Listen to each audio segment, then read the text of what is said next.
उज्जैन से बड़ी खबर की, जहां बोरवेल से भागीरथ को निकाल लिया गया है लेकिन बचाया नहीं जा सका।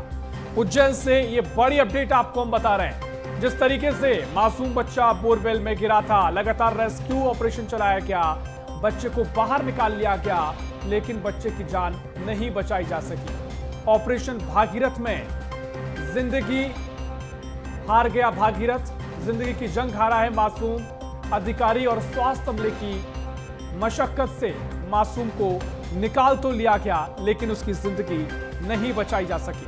ये बड़ी अपडेट आपको इस वक्त की हम बता रहे हैं, जहां उज्जैन जिले के बड़नगर में महज 3 साल का भागीरथ 200 फीट गहरे बोरवेल में फंसने से उसकी मौत हो गई है। करीब 22 घंटे तक चले रेस्क्यू ऑपरेशन के बाद एसडीआरएफ एनडीआरएफ की टीम ने लोहे की छड़, रस्सी और बोरवेल की मोटर निकालने वाली मशीन की मदद से शव को बाहर निकाल लिया है। बता दें कि इसे लेकर जानकारी प्रशासनिक तौर पर दी गई है कि झालरिया गांव से बच्चे के शव को बड़नगर के सरकारी अस्पताल भेजा गया। यहां की पूरी टीम जहां मौजूद रही, प्रशासनिक अमला मौजूद रहा। जिसकी लापरवाही सामने आएगी, जांच के बाद सख्त कार्रवाई भी की जाएगी।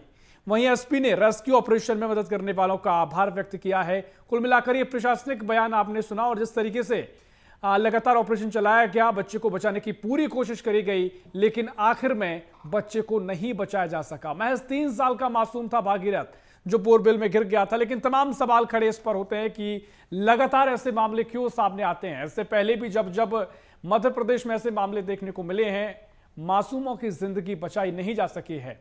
बहुत कम प्रतिशत ऐसा है जहां पर इस तरह के बच्चों को सुरक्षित निकाला जा सकता हो, लेकिन जिस तरीके से ये खुले बोरवेल छोड़ दिए जाते हैं, इस पर भी तमाम सवाल हैं। लेकिन फिलहाल इस घटना से जुड़ी आपको ये बड़ी अपडेट दे रहा है कि बच्चे को बाहर तो निकाल लिया गया लेकिन बच्चे की जान नहीं बचाई जा सकी है। और इसी खबर पर और भी जानकारी लेंगे। उज्जैन से हमारे सहयोगी अनिल बैरागी हमारे साथ फोन लाइन पर जुड़ गए हैं। अनिल, जिस तरीके से लगातार रेस्क्यू ऑपरेशन चलाया जा रहा था, अब बच्चे को बाहर निकाला गया लेकिन मासूम की जिंदगी नहीं बचाई जा सकी है, अभी क्या अपडेट है?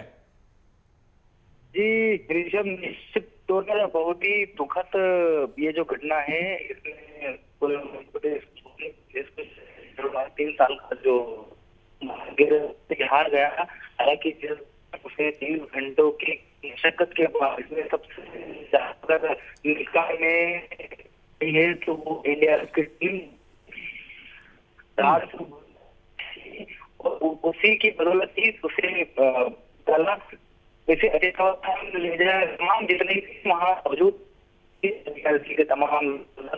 अनिल, आपकी आवाज प्रॉपर नहीं आ पा रही है। मेरी आवाज सुन पा रहे हो? कोशिश करेंगे आपकी आवाज ठीक की जाए। बताइएगा कि प्रशासनिक तौर पर क्या कुछ कहा गया है, जिस तरीके से आगामी कार्रवाई की बात भी कही गई है, क्योंकि इस पूरी घटना के बाद सबसे बड़ा सवाल जो खड़ा होता है, खुले में बोरवेल कैसे छोड़ दिए जाते हैं, तमाम नियम इसमें आते हैं। अब देखिए मासूम बच्चे को नहीं बचाया जा सका है, तो इसे लेकर क्या कुछ बयान प्रशासनिक तौर पर सामने आया है? देखिए, अभी तो अगर बात की पहले जो अस्पताल में उसे बड़नगर के अस्पताल में जो ले जाया गया की मदद, और वही उसका पोस्टमार्टम होने के बाद ही परिजनों ने शव सौंप दिया। हालांकि प्रशासनिक अधिकारियों की बात कर रही थी, किसी प्रशासनिक अधिकारी की बात की महज पुष्टि नहीं की है। निश्चित तौर पर सामने निकल आई है कि बच्चे वो की लड़ाई करो हार गया, और वो हारने के सबकी व्यवस्था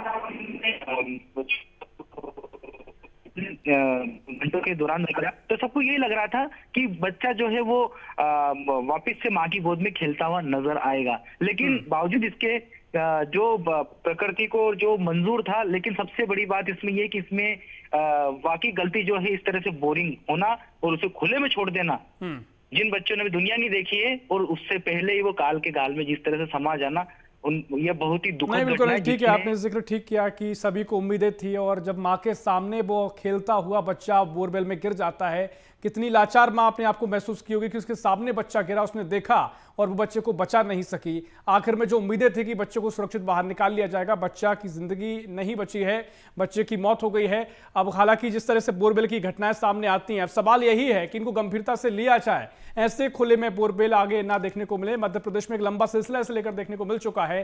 क्या कुछ इसे लेकर तस्वीर रहेगी, देखना होगा। बहुत शुक्रिया आपका जानकारी साझा करने के लिए।